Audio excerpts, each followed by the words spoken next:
إن الحمد لله نحمده ونستعينه ونستغفره ونعوذ بالله من شرور أنفسنا ومن سيئات أعمالنا من يهد الله فلا مضل له ومن يضلل فلا هادي له وأشهد أن لا إله إلا الله وحده لا شريك له وأشهد أن محمدا عبده ورسوله أما بعد فإن خير الحديث كتاب الله وخير الهدي هدي محمد صلى الله عليه وسلم وشر الأمور محدثاتها وكل محدثات بدعة وكل بدعة ضلالة وكل ضلالة في النار. أعوذ بالله السميع العليم من الشيطان الرجيم من همزه ونفخه ونفثه. بسم الله الرحمن الرحيم. رب اشرح لي صدري ويسر لي امري واحلل عقدة من لساني يفقهوا قولي. بسم الله الرحمن الرحيم.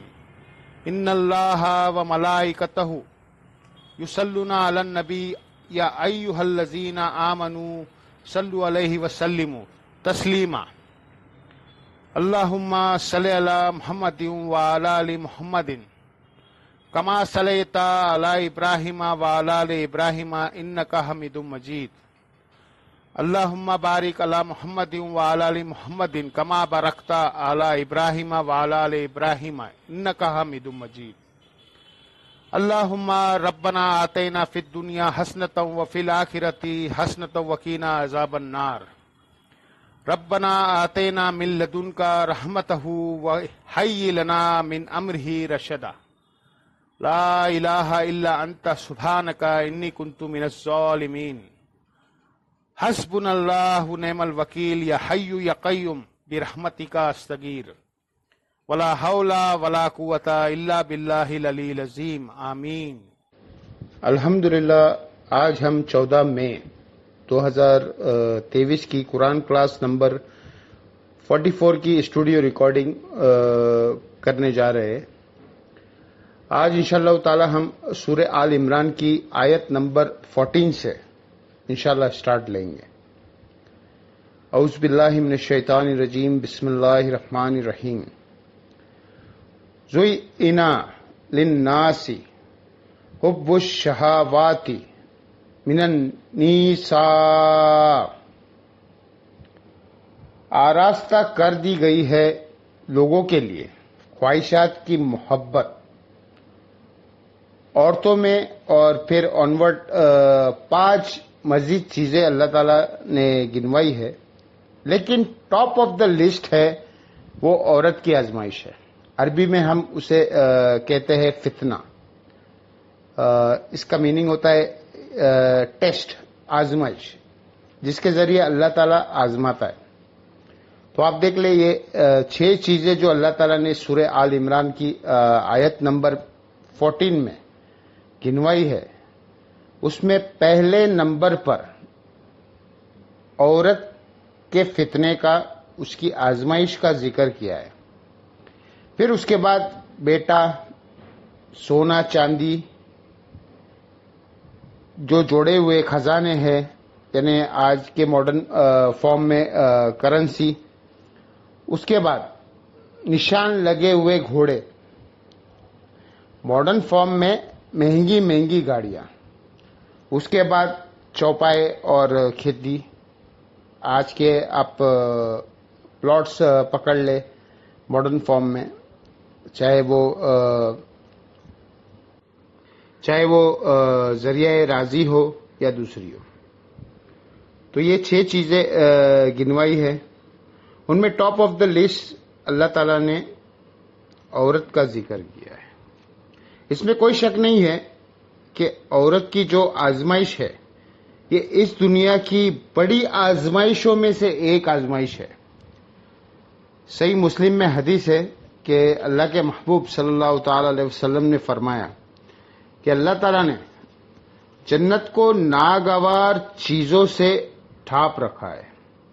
یعنی ہر وہ چیز جو دنیا میں مشکل ہے وہ جنت کے طرف لے جانے والی چیز ہے. جو انسان کی طبیعت کے اوپر ناگوار ہے. ظاہر ہے نمازوں کی مشقت، روزوں کی مشقت، حلال اور حرام میں فرق کرنے کی مشقت، آنکھوں کی حفاظت کرنے کی مشقت، پیٹ کی حفاظت کرنے کی مشقت، ہاتھوں کی حفاظت کرنے کی مشقت، زبان کی حفاظت کرنے کی مشقت، یہ تمام ناگوار چیزیں ہیں. یعنی ہر وہ چیز اللہ تعالیٰ نے دنیا میں کرنے سے منع فرمایا ہے، اس کی اٹریکشن چونکہ دل کے اندر ڈال دی ہے، لہذا اس چیز سے رکنا یہ ناگوار چیزیں ہیں.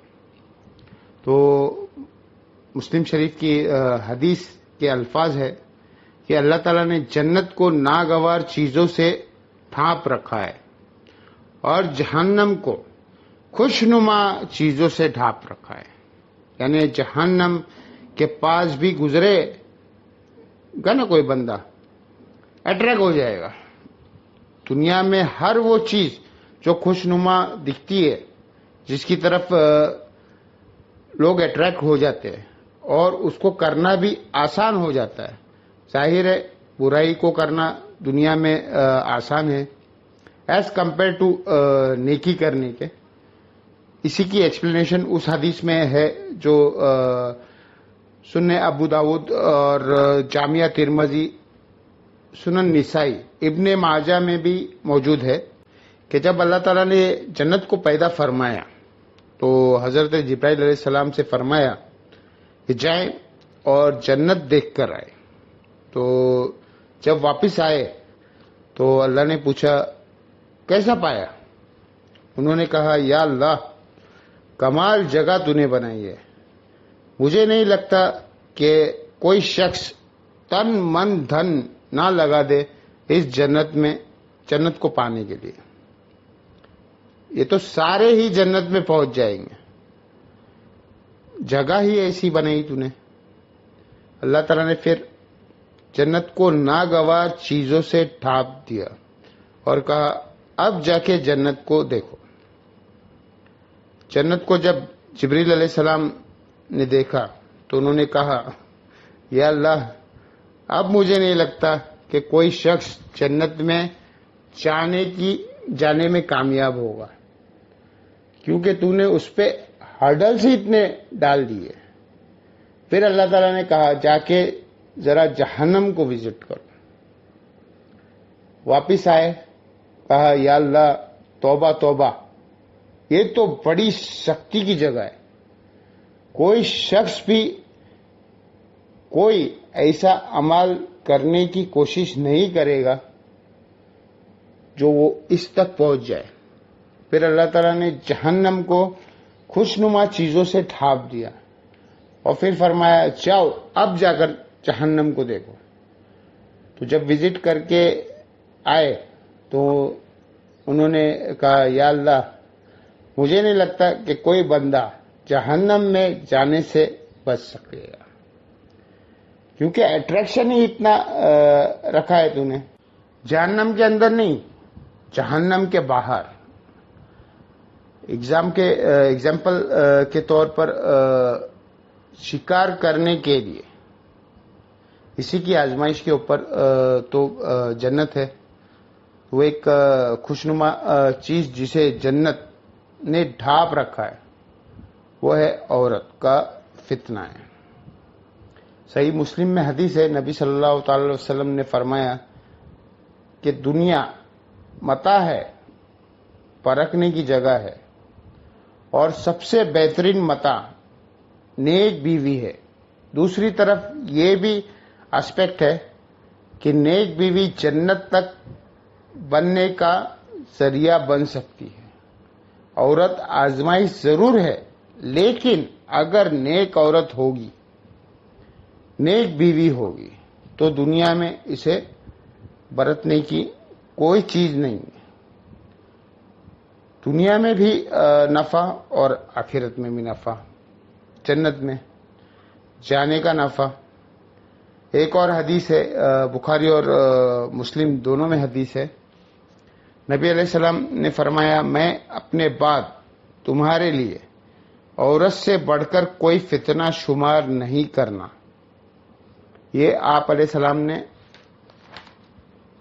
اپنی وفات کے دنوں میں وصیت کرتے ہوئے فرمایا تھا کہ میرے بعد سب سے بڑی آزمائی جو تم پہ ہے وہ عورت کے فتنے کی شکل میں آئے گی۔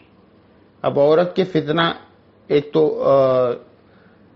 Sex of point of view سے بھی ہو سکتا ہے، اور ایک اس پوائنٹ آف ویو سے بھی ہو سکتا ہے کہ کوئی شخص اپنی بیوی کی محبت کے اندر جو جائز ہے ایکسٹریم رویہ ایڈاپٹ کرے کہ اللہ کے حدوں کو توڑ دے، یا بیویوں کے ساتھ حسن سلوک نہ کرے، اور جو ان کے جائز حقوق ہے ان کو نہ دے، اور اس کے سبب اللہ تعالی نے عذاب کا مستحق ہو جائے۔ دونوں صورتوں میں عورت آزمائش ہے۔ ایک اور حدیث ہے بخاری اور مسلم میں، تیسری حدیث یہ آلموسٹ 12 حدیث ہے جو میں اس میں کور کروں گا۔ تیسری حدیث بخاری اور مسلم میں دونوں میں موجود ہے، دو چونکہ میں سیپریٹ بیان کیا ہوں۔ یہ 10 حدیثیں کنزیکٹیو ہے۔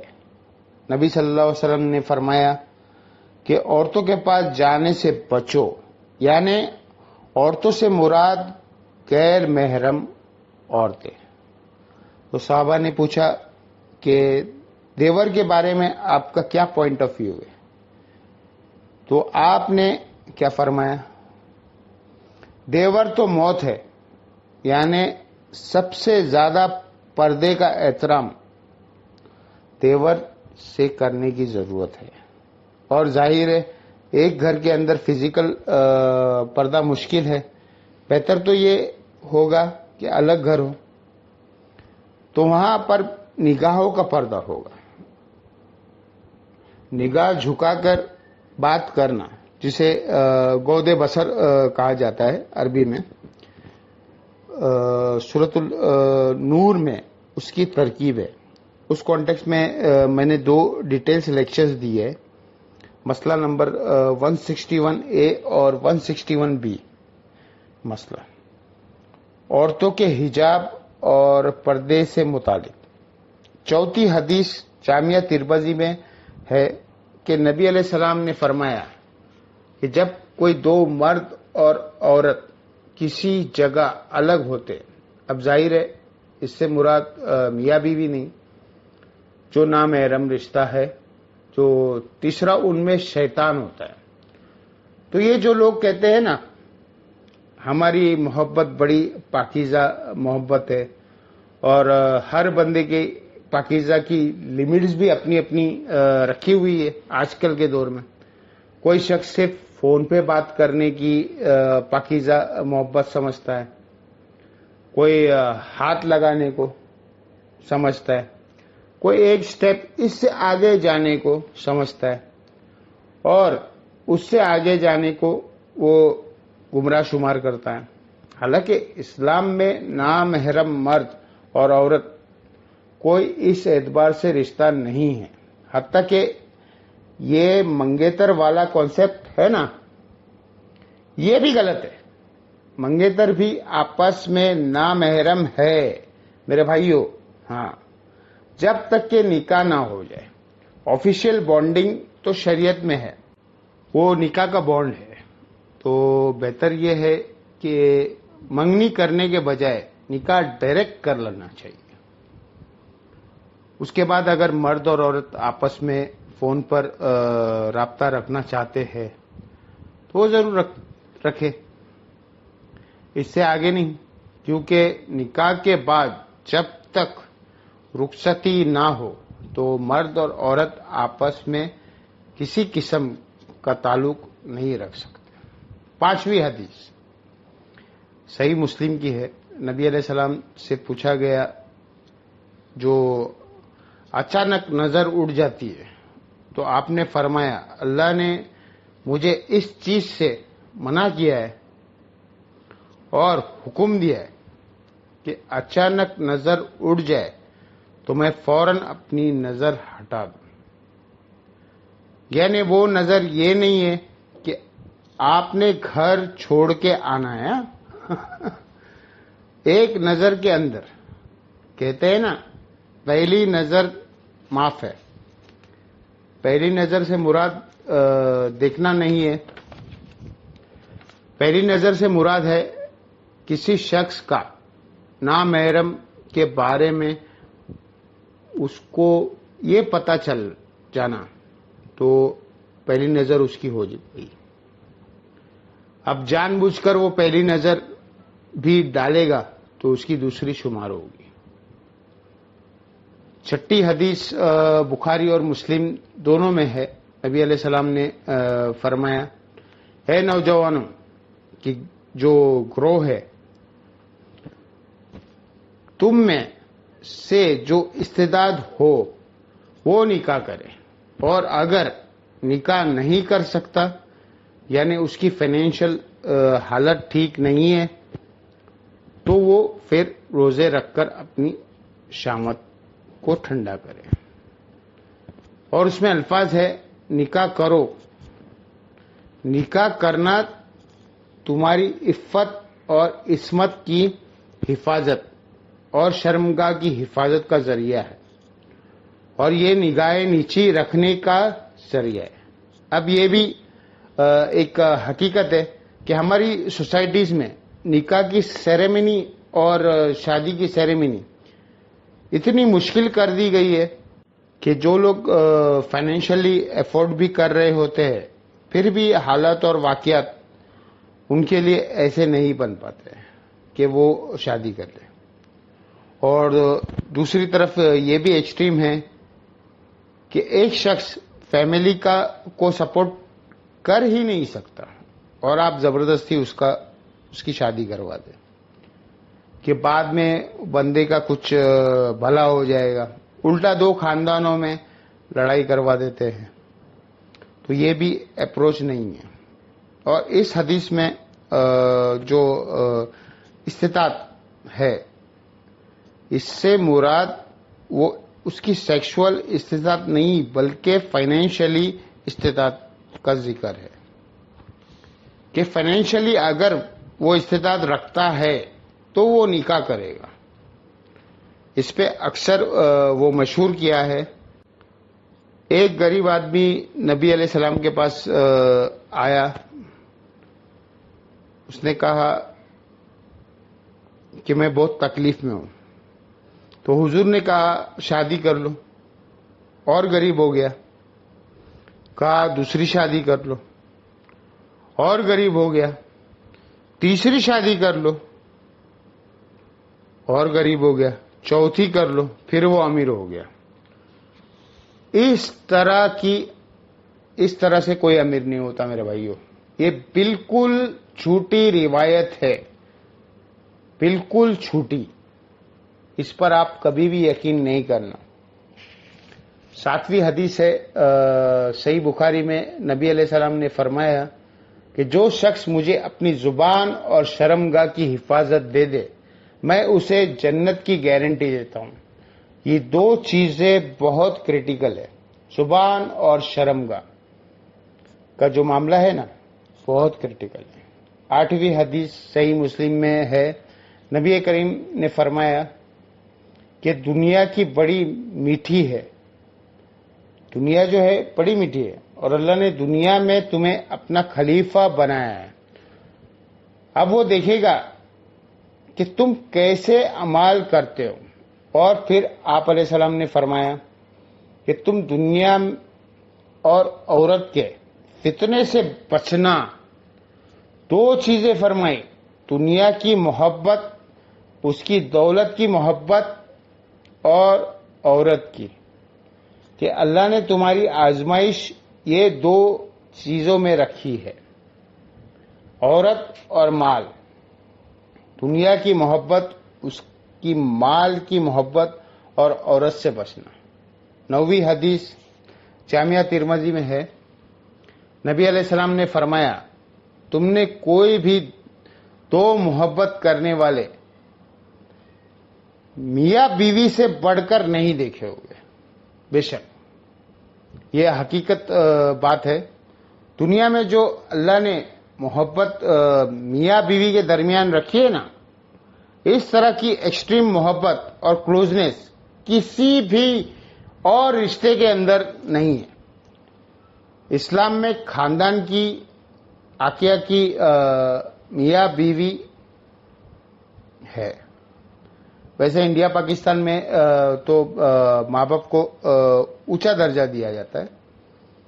وہ جس لیول پر درجہ دیا ہے وہ اپنی جگہ ہے، لیکن جو بیسک یونٹ ہے نا خاندان کا، وہ میاں بیوی کا رشتہ ہے. اسی لیے تو مسلم شریف میں آتا ہے نا کہ شیطان کا تخت پانیوں پہ لگا ہوا ہے. جو آج کل کے ماڈرن اسکالرس کے موقف ہے، ہو سکتا ہے کہ برموڈا ٹرائنگل پہ ہو. شیطان کا تخت بنا ہوا ہے اور وہ شام کے وقت اپنے سارے چیلوں سے رپورٹ لیتا ہے. ہر کوئی اپنے آفس میں لیتا ہے نا، ویسے تو ہر اس کا چیلا آ کے مختلف قسم کے گناہ گنواتا ہے. آج میں نے یہ کیا، میں نے یہ کیا، چوری کا کروایا، ایکسیٹرا ایکسیٹرا، یہ گناہ کروایا. ایک چیلا کہتا ہے میں نے میاں بیوی کے بیچ میں علیحدگی کروا دی. تو شیطان کسی سے خوش نہیں ہوتا، اسی سے خوش ہوتا ہے اور اسے گلے لگا کر کہتا ہے کہ اصل کام تو نے کیا ہے. کیونکہ میاں بیوی کے درمیان جدائی ہو گئی تو اولاد تو ایسی ہی ہو گئی. معاشرے کے لیے ناسور بن گئی اولاد بھی. بعض اوقات ایسی عورتیں بھی یا مرد بھی اگر دوبارہ اس کا پیچ اپ نہ ہو جائے. 10ویں حدیث صحیح مسلم میں ہے. نبی علیہ السلام نے فرمایا سبحان اللہ کہنا بھی صدقہ ہے، الحمدللہ بھی کہنا بھی صدقہ ہے. عربی میں صدقہ کہتے ہیں نیکی کرنے کو. اللہ اکبر کہنا بھی صدقہ ہے. لا الہ الا اللہ کہنا بھی صدقہ ہے. اور راستے سے تکلیف دینے والی چیز وہ ہٹانا بھی صدقہ ہے. لوگوں کو نیکی کا حکم دینا اور برائی سے روکنا یہ بھی صدقہ ہے. حتیٰ کہ تمہارا بیویوں کے ساتھ ازدواجی تعلق قائم کرنا بھی صدقہ ہے. باقی ساری باتیں کو صحابہ کو سمجھ میں آ گئی. آخری بات میں انہوں نے کاؤنٹر کوشچن کیا، یا رسول اللہ ایک پورے ایک اینیمل انسپیکٹ والی جو ایکٹیویٹی ہے اس پہ نیکی ہے؟ تو آپ نے فرمایا کہ اگر تم یہی ضرورت کسی ایسی عورت سے پوری کرو جو تمہارے لیے حلال نہیں ہے تو کیا تمہیں گناہ ملے گا؟ صحابہ نے کہا ہاں ملے گا. تو پھر تمہیں تمہاری بیویوں کے ساتھ ازدواجی تعلقات کرنے پر ثواب بھی ملے گا. یہ ہے نیکی کا کانسیپٹ اسلام میں. تو یہ میں نے 12 حدیث آلموسٹ کور کی ہے اور آپ سے میں گزارش کروں گا کہ مسئلہ نمبر 161 نگاہوں کی حفاظت سے متعلق اور 161 مسئلہ وہ عورتوں کے حجاب سے متعلق ہے. یہ آپ دیکھ لیں. میرا ایک اور لیکچر ہے مسئلہ نمبر 51 رزق حرام کی مذمت. بہرحال یہ کریٹیکل ٹاپک تھا. فرائڈ بھی یہی کہتا ہے کہ دنیا میں سب سے امپورٹنٹ جذبہ جو ہے وہ سیکس کا ہے، باقی ساری چیزیں بعد میں. اور دیکھیں کسی حد تک قرآن نے اس کی بات کو سپورٹ کی ہے. زوئی من الناس حب شہواتی من النساء، خواہشات کی محبت عورتوں میں، والبنین یعنی جو قبائلی سسٹم میں بیٹوں کی بڑی امپورٹنس تھی، جس کے زیادہ بیٹے ہوتے وہ اتنا طاقتور ہوتا. ولا کنا تیرل مکن تراتی من الذہابی والفداتی، اور خزانے جمع کیے ہوئے سونے اور چاندی کے فارم میں. اس زمانے میں کرنسی جو ہے سونے اور چاندی کے فارم میں ہوا کرتی تھی. پھر وقت کے ساتھ چاندی کا جو فارم تھا وہ ایبسولوٹ ہو گیا. اب صرف دنیا میں سونے کو مانا جاتا ہے، کیونکہ آپ دیکھیں سونا کبھی خراب نہیں ہوتا. کتنے سال بھی پانی میں رکھے، زمین میں رکھے، کہاں بھی رکھے، اس کی چمک کبھی ختم نہیں ہوتی. تو یہ گولڈ کے اوپر بھی میرا ایک کلپ ہے، آپ دیکھیں یوٹیوب پہ کہ اگر میں نے 40 سال پہلے قرضہ لیا تھا، یعنی کئی کال آتے، تو آپ کس ریٹ میں واپس کریں؟ بھائی آج کے ریٹ میں واپس کرے. وہ آپ کی کلپ دیکھ لیں. والخیل مسومہ، اور گھوڑے نشان لگائے ہوئے. اگلے زمانے میں گھوڑے ایک بہترین سواری ہوا کرتی تھی، نشان لگائے ہوئے. والانعام، اور چوپائے. والحرث، اور کھیتی. ذالک متاع الحیات الدنیا، لیکن یہ سب دنیا کے بردنے کا سامان ہے. واللہ عزہ حسن المآب، اور اللہ کے پاس بہترین خزانہ ہے. اللہ نے کہا ہے یہ چیزیں حرام نہیں ہیں، یہ برتنے کی چیزیں، برتنے کی چیزیں ہے. اس کو آپ مثال سے سمجھے. سفر کرنے کے لیے بحری جہاز یا کشتی چلنے کے لیے پانی برتنے کی جگہ ہے. برتنے کا مطلب کیا ہے کہ وہ کشتی پانی کے اوپر ہی چلے گی.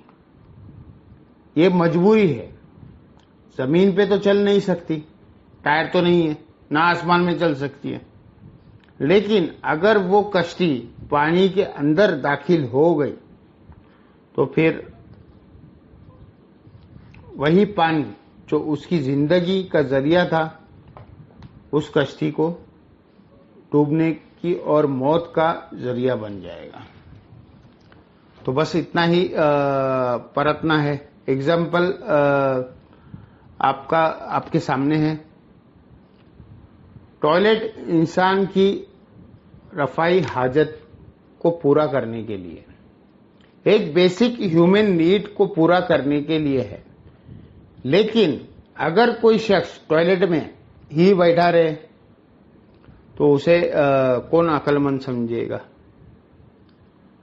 ضرورت کے لیے جاتے ہیں اور فوراً واپس. متا پرتنے کی چیز ہے. اور پھر اللہ نے کہا ہے اللہ کے پاس اس سے بہترین چیزیں ہیں جنت میں، اور واقعی بہتر ہے اس اعتبار سے کہ دنیا کی برتنے کی چیزوں کے ساتھ جتنی کمزوریاں لگی ہوئی ہے نا، ان میں سے کوئی کمزوری اس کے اندر نہیں ہے. دنیا میں آپ تھوڑا سا کھا لے پیٹ خراب ہو جاتا ہے، اس کے بعد حاجت کے لیے بھی جانا پڑتا ہے. جنت میں بخاری مسلم میں آتا ہے کہ جتنا مرضی کھائے ایک خوشبودار ڈکار آئے گی اور ہر چیز ہضم. کوئی ٹوائلٹ جانے کی ضرورت نہیں ہے، بخاری مسلم کے الفاظ ہے کہ جہنم اور جنت کے درمیان لا کے موت کو مینڈے کی شکل میں قتل کر دیا جائے گا، اور جنتیوں کے لیے وہ خوشی کا دن ہوگا کہ اب موت نہیں آئے گی۔ جہنمیوں کے لیے سب سے زیادہ دکھ اور تکلیف دہ دن ہوگا۔ اللہم اجرنا من النار، اللہم اجرنا من النار، اللہم اجرنا من النار، آمین۔ تو جنتی سب سے بڑی خوبی ہے، یہ فنا نہیں ہوگی۔ نہ جنت میں رہنے والے نے فنا ہونا ہے، نہ اس کی نعمتیں چھینی ہے۔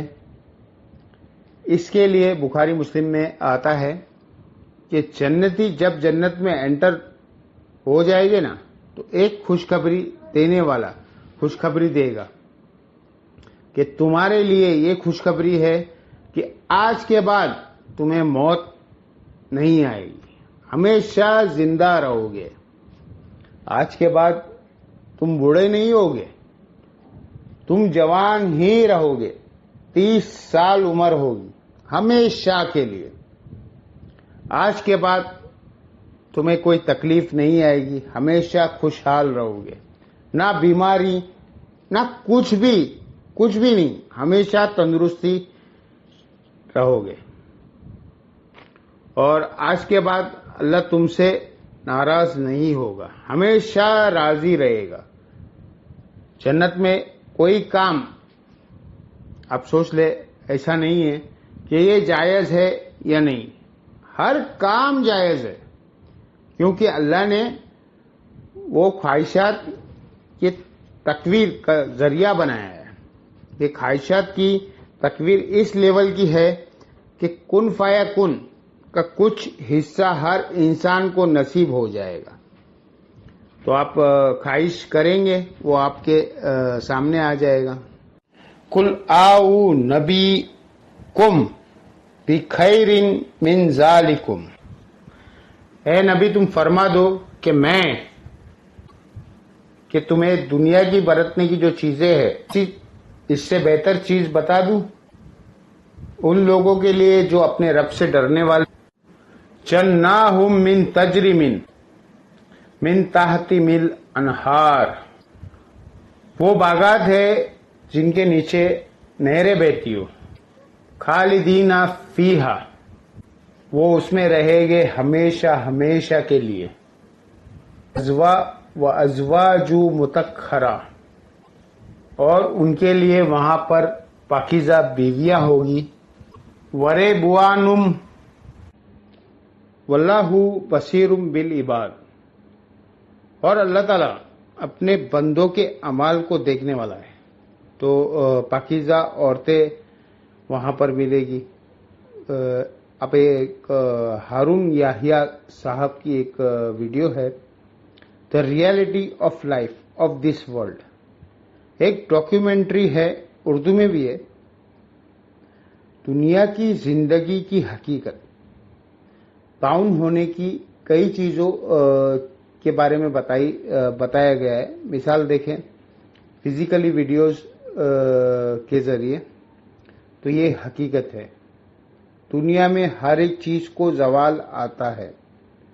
انہوں نے اپنے ویڈیو میں ایک ایپل کو کئی دنوں تک کے رکھا ہے اور اس کا کیا حال ہوتا ہے وہ دکھایا گیا ہے۔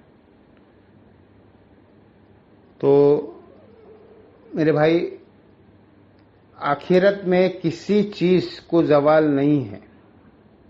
عیب جس چیز کا نام ہے نا، آخرت کسی کی نعمت میں نہیں ہے۔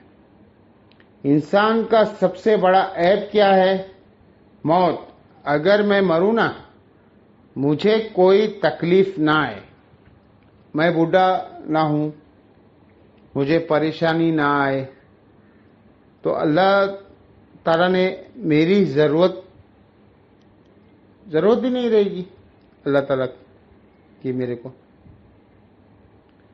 اللہ ہماری ضرورت انہی چیزوں کی وجہ سے ہے، پھر اللہ کو کس نے یاد کرنا ہے؟ اللہ کو اس چیز کا پتہ تھا. اللہ تبارک و تعالی نے انسان کو چونکہ بنایا ہے، انسان کو اللہ نے بنایا ہے اس فریم آف ریفرنس سے، اس کی شاکلہ کے اندر ان مجبوریوں کے ساتھ، اسی میں پھر جنت کی لالچ بھی ہے دی گئی ہے اور جہنم سے ڈرایا بھی جاتا ہے.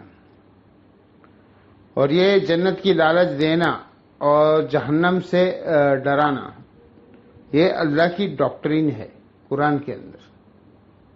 اس کی توہین کرنے والا کافر ہے. ہاں، جس شخص نے اس کی توہین کیا وہ کافر ہے. جو شخص کہتا ہے نا مجھے جنت نہیں چاہیے اور نہ مجھے جہنم کا کوئی خوف ہے، میں تو اللہ کے لیے اللہ کی عبادت کرتا ہوں، تو یہ قرآن کے ڈاکٹرین کو انکار کر رہا ہے. یہ جذباتی جملے ہیں، جتنا مرضی چاہے بولے اور مزہ لے، لیکن حقیقت ایسی نہیں ہوتی ہے. اللہ تعالیٰ نے اس ساری چیزیں کے ساتھ، حالات اور واقعات کے ساتھ انسان کو یہ بات سمجھائی ہے کہ اللہ نے اپنی رحمت کو مقام جنت میں بنایا ہے اور اپنے غضب کا مقام جہنم میں بنایا ہے. انجیل کی شکل میں بنی اسرائیل کو کرسچنز کو دیا گیا. ان کا حال یہ ہے یت اوانا کتاب اللہ.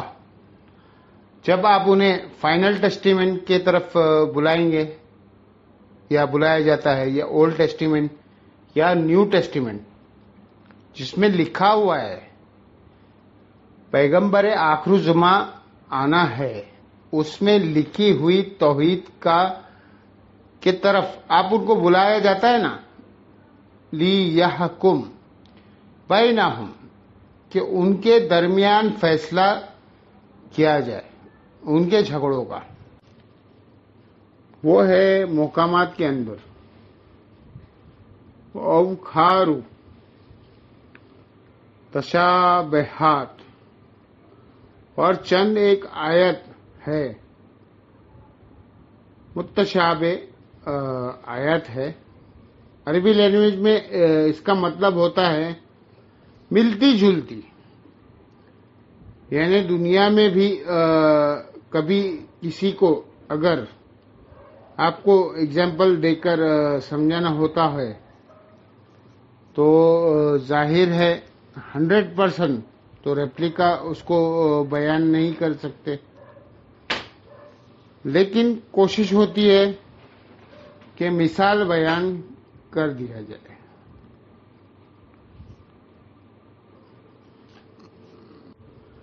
جیسا کہ اللہ نے توحید کے اعتبار سے کئی جگہ ایک مثال بیان کی ہے کہ ایک غلام ایسا ہے جس کا مالک صرف ایک ہی ہے، اور ایک غلام ایسا ہے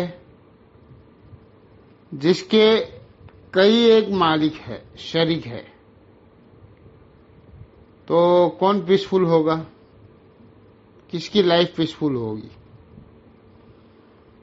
ایک وہ کہ جس کے اتنے مالک ہے، یا وہ جس کا ایک مالک ہے؟ تو یہ مثالیں اللہ تعالیٰ نے بیان فرماتے ہیں. تو متشابہت میں وہ آیت فال کرتی ہے جو اللہ تعالیٰ کی صفات سے خصوصاً ریلیٹڈ ہے. مثلا قرآن میں آیا ہے اللہ کا ہاتھ. اب اس کو کون امیجن کر سکتا ہے؟ اللہ کی مثال تو کوئی صحیح ہو نہیں سکتی. لہذا جب اللہ تعالیٰ فرما رہا ہے اللہ کا ہاتھ، اللہ کی پنڈلی یا اللہ کی آنکھیں، تو آپ اس کی کوئی مثال نہیں بیان کی جا سکتی. اسی طریقے سے جنت کی جتنی بھی نعمتیں کا ذکر ہے وہ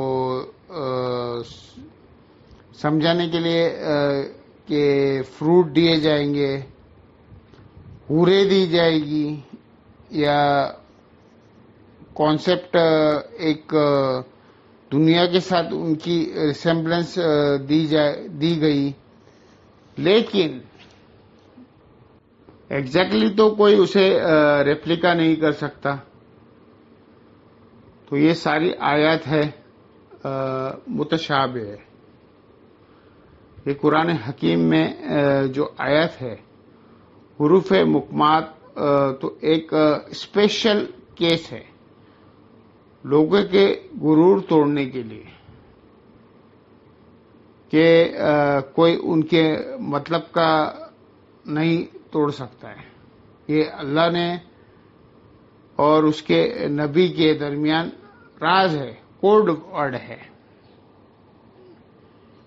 میرے بھائیوں، بخاری مسلم میں حدیث ہے کہ نبی علیہ السلام نے کو اللہ تعالیٰ نے فرماتا ہے،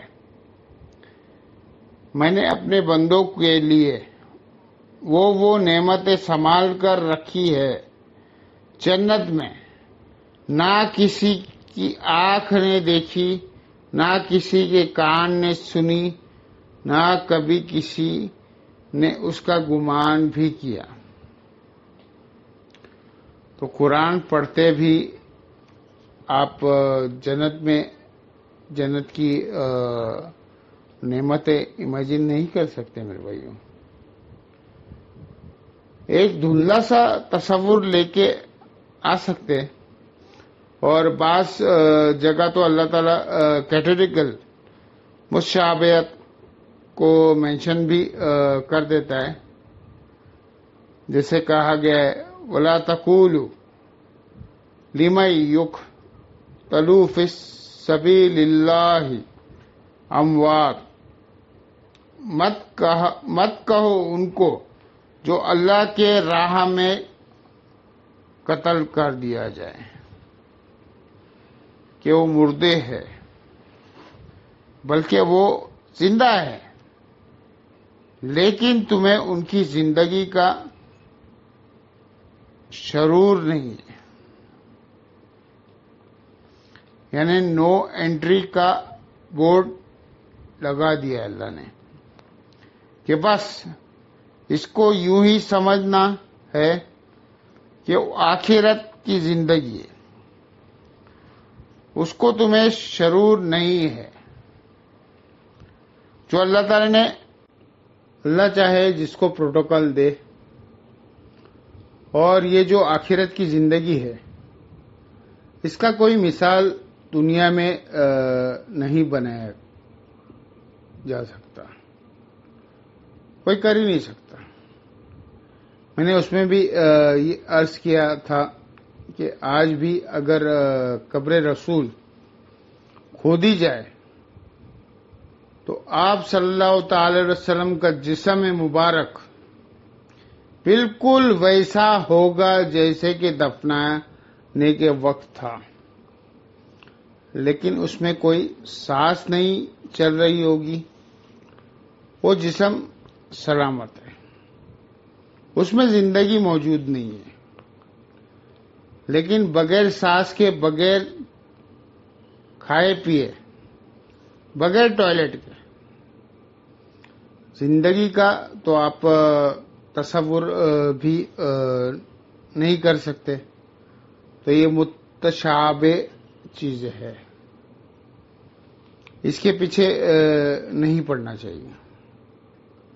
اللہ تعالیٰ نے فرمایا میری تم سے جو ڈیمانڈ تھی وہ محکمات ہے. اسی طریقے سے قرآن حکیم میں جو تقدیر سے متعلق جو آیت ہے وہ متشابہ آیت ہے. بس جتنا بتایا گیا ہے اس کے اوپر ایمان لے کر آؤ، اس کے آگے نہیں بڑھنا. وہ ساری چیزیں ایمان بھی غیب سے تعلق رکھتی ہے. اب فرشتوں کو کوئی کیا بریف کر سکتا ہے؟ کس قسم کے ہوگے؟ مثال ہی نہیں بیان کی جا سکتی ہے. بس ہمیں ایمان لانا ہے. اب اللہ تعالیٰ ایک ورڈک دے رہا ہے یہاں پر، فَأَمَّا الَّذِينَ فِي قُلُوبِهِمْ زَيْغٌ، بس وہ لوگ جن کے دلوں میں ٹیڑھ پن ہوتا ہے، فَيَتَّبِعُونَ مَا تَشَابَهَ مِنْهُ ابْتِغَاءَ الْفِتْنَةِ، تو وہ متشابہ آیت کے پیچھے پڑے رہتے ہیں تاکہ کوئی فتنہ کھڑا کر دے. آج آپ دیکھ لیں نا، پوری امت نے ہی فتنہ کھڑا کیا ہے. کہتے جی قرآن میں لکھا ہے شہید زندہ ہے. تو جب شہید زندہ ہے تو جا کے اس کی قبر سے پر ہی مانگ لو نا، مانگنا شروع کر دو. کہتے زندہ سے مانگ سکتے ہیں نا، یعنی ان کی مینٹلٹی یہ بن گئی ہے بس آپ بولو اور یہ سن لے. تو مجھ سے ایک ایگزامپل لے لے کہ جو زندہ بندے میرے سامنے بیٹھے ہوئے، میں ان سے کہوں کہ مجھے ایک گلاس پانی پلا دو تو پلا دیں گے. لاؤ کون سے بابا ہے جو دفن ہے، تمہیں پانی پی کے تم ہی پانی پی کے دکھا دو. جو پانی کا گلاس نہیں آپ کو پکڑوا سکتے، اس کو آپ یہ شیخ عبد القادر جیلانی کہہ کے مدد کے لیے پکار رہے. اور دوسری طرف ان کا ذرا سی مثال دے کر سمجھائے نا، اگر ان کو سمجھائے گا تو فورم میں آ جائے گا کہ بارش کون برساتا ہے، تو کہیں گے اللہ. ڈیوٹی کس کی ہے؟ فرشتوں کی. بارش فرشتوں سے مانگی جاتی ہے یا اللہ سے مانگی جاتی ہے؟ بے شک اللہ سے مانگی جاتی ہے. اب اللہ کا نام لے کر شروع کرتے ہیں آل عمران کو. آل عمران اسے اس لیے کہا گیا ہے کہ سیدنا عمران علیہ السلام سیدنا مریم سلام اللہ کے والد تھے، یعنی حضرت عیسیٰ علیہ السلام کے نانا. سورہ آل عمران جو ہے قرآن حکیم کی جاندار صورتوں میں سے ہے. ایک اور حدیث بیان کر دوں میں اسی کانٹیکسٹ میں. سنن ابو داؤد میں صحیح سند سے حدیث ہے، آسماء اعظم جو ہے اللہ کے بڑے نام ہیں جن کی وجہ سے اگر اللہ کے طرف رجوع لایا جائے تو دعا کی قبولیت ہوتی ہے. اسی حوالے سے سنن ابو داؤد میں ایک حدیث ہے کہ نبی علیہ السلام نے فرمایا کہ اللہ تعالیٰ کے جو اسماء اعظم ہے وہ قرآن حکیم کی 2 آیت کے اندر ہے، ایک سورۃ البقرہ کی اور ایک سورہ آل عمران کی۔ وَإِلَٰهُكُمْ إِلَٰهٌ وَاحِدٌ لَا إِلَٰهَ إِلَّا اللَّهُ هُوَ الرَّحْمَٰنُ الرَّحِيمُ۔ اب اس میں پتہ چل گیا کون سے آسماں ہے، اللہ آ گیا اور رحمان آ گیا، الرحیمین آ گیا، لا الہ الا اللہ بھی آ گیا۔ پھر آپ علیہ السلام نے شروع کی آیت تلاوت کی، الف لام میم، اللہ لا الہ الا هو الحی القیوم۔ تو الحی اور القیوم یہ بھی اسماء اعظم میں سے ہے۔ جامعہ ترمذی میں ایک حدیث ہے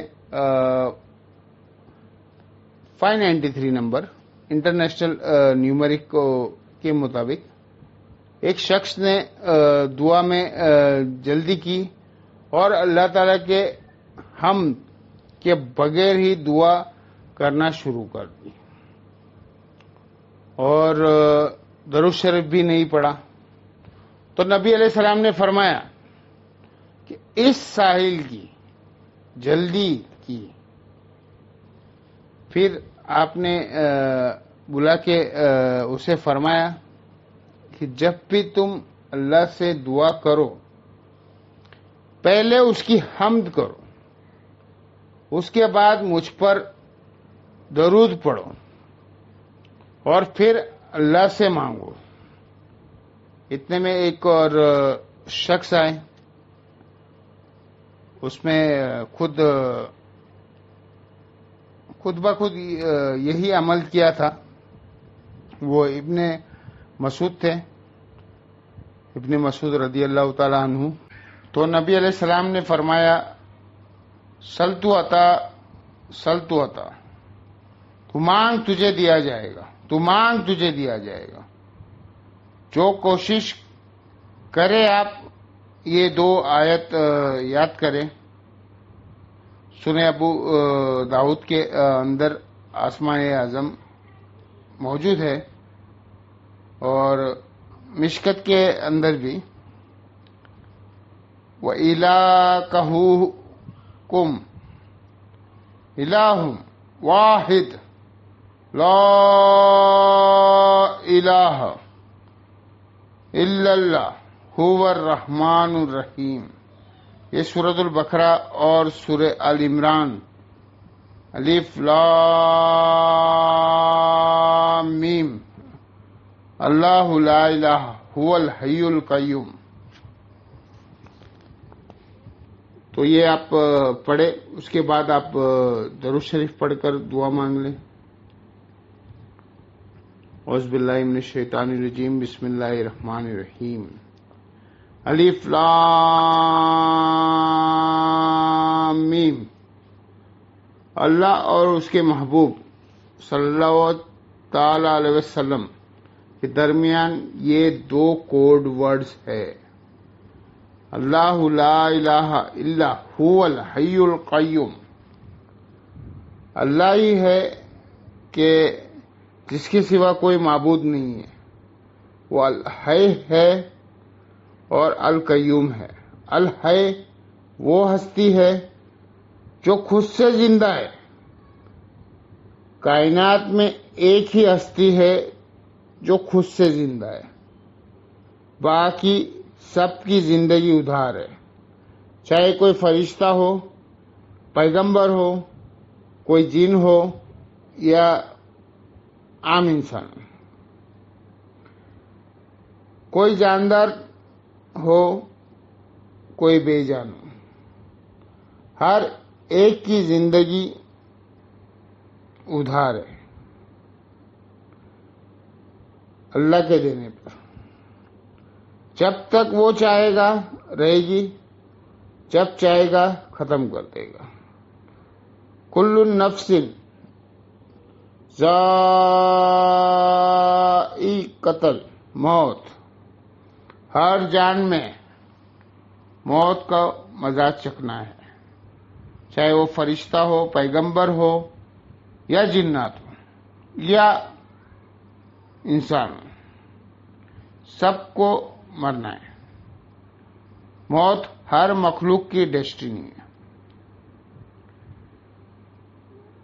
یہ تصدیق میں چیز ہے، اللہ ایک ہستی ہے جسے موت نہیں آنی۔ اسی لیے اگر زندگی کا اگر لفظ کسی پر بولا جائے تو وہ اللہ ہی ہے، الحی، خود سے زندہ، اور القیوم، قائم رکھنے والا، ساری کائنات اس کے وجہ سے قائم ہے۔ اس کا اگر امر پیچھے سے ہٹ جائے نا تو کوئی بھی چیز پرفارم نہیں ہو سکتی۔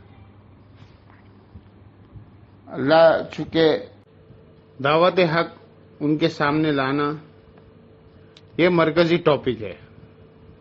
اس کے علاوہ اور ٹاپک بھی آئے ہیں۔ غزوہ احد کی لائیو کامنٹری اس کے اندر 60 آیت کے اوپر ہے، جو مسلمانوں سے نبی علیہ السلام کی ایک نافرمانی ہوئی، نبی علیہ السلام کی، جس نے صحابہ واضح فتح جو ہے وہ شکست میں بدل گئی۔ اس کو سپورٹیو وہ صحیح مسلم میں حدیث ہے کہ اللہ کا محبوب صلی اللہ تعالی علیہ وسلم ارشاد فرمایا، قرآن پڑھا کرو، قرآن قیامت والے دن اپنے پڑھنے والوں کے حق میں اللہ کے حضور سفارش کرے گا۔ اور پھر ساتھ ہی اپنے فرمایا کہ یہ جو 2 صورتیں ہیں، سورۃ البقرہ اور سورہ آل عمران، یہ زہرا وعین ہے، 2 روشن صورتیں۔ یہ قیامت والے دن 2 بادلوں کی شکل میں یا پرندوں کے گول کی شکل میں آئے گی، اور اپنے پڑھنے والے کے لیے اللہ کے حضور جھگڑا کرے گی کہ اس کی بخشش ہو جائے۔ تو اسے نبی علیہ السلام نے کہا ہے، پوری الہامی کتابوں کا مقدمہ، پیغمبروں کے آنے کا مقدمہ اسی کے اوپر کا ہے۔ اللہ تعالیٰ نے یہ دنیا کھیل تماشے کے لیے نہیں بنایا ہے میرے بھائیوں، بلکہ ایک آزمائش کے لیے، ایک سیکھ کے لیے، آزمائش کے لیے ایک سیریس کریشن ہے انسان۔ اس کے لیے آپ دیکھیں، جب انبیاء اکرام کا لوگ انکار کرتے تھے تو دنیا میں ان کے عذاب آتا تھا، اور آخرت کی قسط باقی رہتی تھی۔ رسولوں کے کیس میں، انبیاء کے کیس میں آ بھی سکتا تھا، اور بعض انبیاء قتل بھی ہو جاتے تھے، لیکن رسولوں کے کیس میں واضح اللہ تعالیٰ نے فرمایا ہے، کتب اللہ بھی اگلی پننا ان و انا و رسولی، اللہ نے یہ بات طے کی ہے کہ میں اور میرا رسول غالب ہی رہیں گے، دنیا میں بھی اور آخرت میں بھی۔ تو اللہ تعالیٰ ہمیں اس توفیق پہ، نیک توفیق پہ چلائے۔ اللہ تعالیٰ سے دعا ہے جو حق بات میں نے کی اللہ تعالیٰ ہمارے دلوں میں راسخ فرمائے، اور جذبات میں میرے منہ سے کوئی غلط بات نکل گئی تو اللہ تعالیٰ ہمارے دلوں سے باہر کر دے، ہمیں معاف بھی کر دے۔ اللہم صلی علی محمد وعلی آل محمد کما صلیت علی ابراہیم وعلی آل ابراہیم انک حمید مجید۔ اللہم بارک علی محمد وعلی آل محمد کما بارکت علی ابراہیم وعلی آل ابراہیم انک حمید مجید۔ اللہ تعالیٰ سے دعا ہے جو حق بات میں نے کہی ہمیں اس بات پہ خود عمل کر کے دوسرے بھائیوں تک پہنچانے کی توفیق عطا فرمائے۔ سبحانک اللہم و بحمدک اشہد ان لا الہ الا انت استغفرک و اتوب الیک وما علینا الا البلاغ المبین۔ جزاکم اللہ خیر۔